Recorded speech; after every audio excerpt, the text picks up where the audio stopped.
এই ধান, এই চারা আরো অনেক কিছু আমাদের উদ্যোগ আছে। আল্লাহ আপনি আমাদেরকে কবুল করে।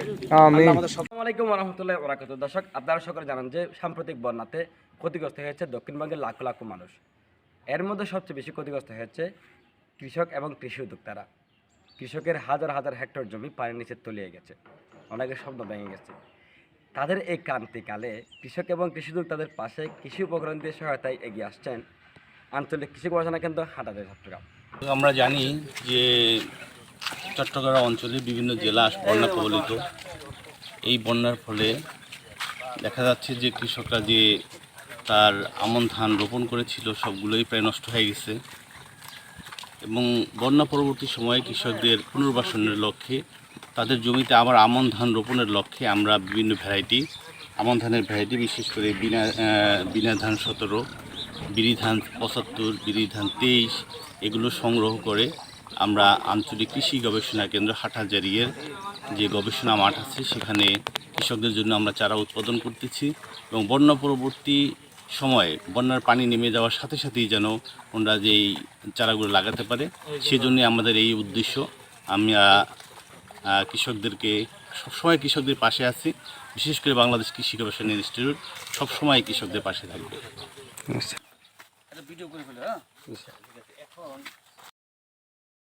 আপনি থাকেন, আল্লাহ আমাদের উদ্যোগকে আপনি কবুল করেন। আমিন। আল্লাহ সরকারি উদ্যোগকে কবুল করেন।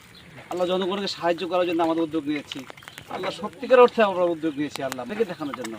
আল্লাহ আপনি জানেন, আল্লাহ আমরা প্রত্যন্ত অঞ্চলে সারের নেতৃত্বে আমরা যাচ্ছি, ঘুরে যাচ্ছি। বন্যা মানুষের হাহাকার ওদের কষ্ট আমরা উপলব্ধ করেছি। আল্লাহ এই ধান, এই চারা আরো অনেক কিছু আমাদের উদ্যোগ আছে। আল্লাহ আপনি আমাদেরকে কবুল করে।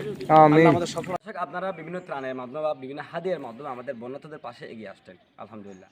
দর্শক, এর পরবর্তীতে খাদ্য উৎপাদনকে টিকে রাখার জন্য, মানুষ দেশের খাদ্য চাহিদা মেটানোর জন্য আমাদের কৃষকদের বাঁচিয়ে রাখা আমাদের জন্য জরুরি। যদি কৃষকের জমিতে ফসল উৎপাদন হয় তাহলে আমাদের খাদ্য উৎপাদন হবে, যদি খাদ্য উৎপাদন না হয় তাহলে আমরা সবাই ক্ষতিগ্রস্ত হয়ে যাব। এই জন্য আপনি যেমন ত্রাণ নিয়ে যেমন মানুষের পাশে দাঁড়িয়েছেন, বন্যার্থদের পাশে দাঁড়িয়ে আছেন, ঠিক তেমনই আপনার পার্শ্ববর্তী কৃষক অথবা বন্যার্থ যে কৃষক, ক্ষতিগ্রস্ত কৃষকের পাশে কৃষি উপকরণ দিয়ে হোক, টাকা দিয়ে হোক এবং বিভিন্ন উপকরণ দিয়ে হোক, যেভাবে পারেন কৃষকের পাশে দাঁড়ান। এতে করে দেশ খাদ্য স্বয়ংসম্পূর্ণ অর্জন করবে। এটা আপনার আমার সকলের দায়িত্ব, শুধু সরকারি দায়িত্ব নয়, এবং আপনার আমার সকলের দায়িত্ব। দর্শক, খাদ্য উৎপাদন বৃদ্ধির জন্য এবং দেশের খাদ্য চাহিদা মেটানোর জন্য, আবারও বলছি, খাদ্য চাহিদা মেটানোর জন্য এগিয়ে আসুন কৃষকের কাছে, কৃষকের সাথে, কৃষকের পাশে সহায়তা দিয়ে। আসসালামু আলাইকুম ওয়া রাহমাতুল্লাহি ওয়া বারাকাতুহু।